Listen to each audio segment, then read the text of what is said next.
बिस्मिल्लाहिर्रहमानिर्रहीम। Hello and अस्सलाम वालेकुम। मैं हूँ हिना अजमीन, तो वेलकम करती हूँ आपको अपने चैनल पर और साथ में आपका शुक्रिया अदा करती हूँ क्योंकि आपने अपना कीमती वक्त निकाला मेरे वीडियो को देखने के लिए।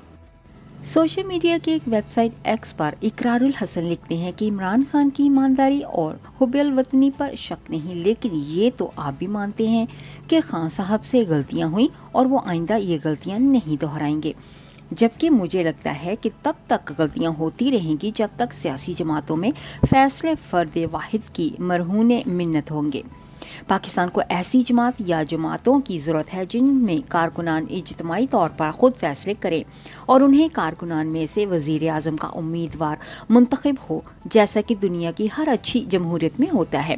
वहाँ शख्सियात की वजह से सियासी जमातें नहीं बनती, बल्कि सियासी जमातों की वजह से शख्सियात बनती हैं। गौर कीजिएगा। जाने से पहले अगर आपने मेरे चैनल को अभी तक सब्सक्राइब नहीं किया तो प्लीज़ काइंडली कर लीजिएगा और जी हाँ, अपना बहुत सा ख्याल रखिएगा, हमेशा हमेशा खुश रहिएगा। नेक्स्ट वीडियो तक के लिए मुझे इजाज़त दीजिएगा। अल्लाह हाफिज़।